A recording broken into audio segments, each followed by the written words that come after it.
Assalomu alaykum aziz kuzatuvchilar. Bugun 55 yoshli ayol kishini lazerni operatsiya qilamiz. Ham ichki ham tashqi gemoroylari bor. 3-4 bosqich qonlash asorati bilan va tashqi gemoroy tromboz asorati bergan. Bizni kuzatishda davom eting. Aziz kuzatuvchilar, mana biz lazerni gemoroyda plastikamizni boshlayapmiz. Bemorimiz tayyor, hamma o'zimiz ham tayyor bo'ldik.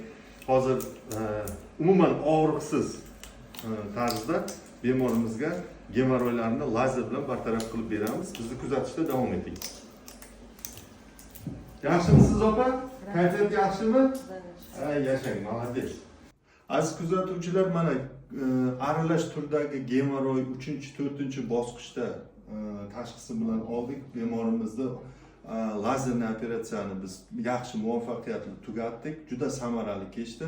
Absolyutno og'riqsiz, mahalliy narkoz bilan bajarildi. Hozir mana operatsiyamiz tugadi.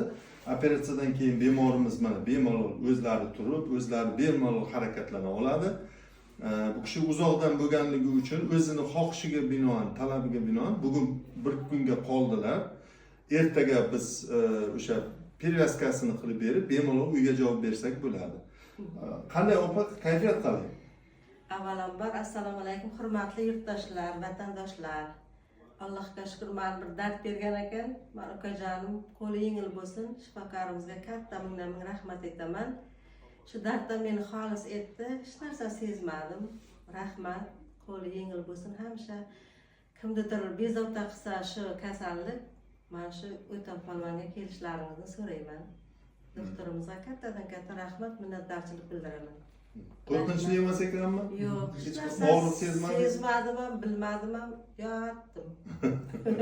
Qo'rqqan edim, lekin hech narsa sezmadim, lekin rahmat. Qo'li dard ko'rmasin hamisha. Hamisha shunday xalatday, oq xalatday ko'ngillari g'uborsiz. Hamisha ukajonimga omad tilayman. Rahmat sizga ham. Endi kasal bo'lmang, juda ham tezda tuzalib keting. Bizda aytgan tavsiyalarimizni bajarsangiz bo'ldi. Sog' bo'ling, omon bo'ling. Rahmat sizlarga. Aziz kuzatuvchilar, bizni kuzatishda davom etinglar. Biz sizlarga lazerli operatsiyalarimizning natijalarini ko'rsatib boramiz.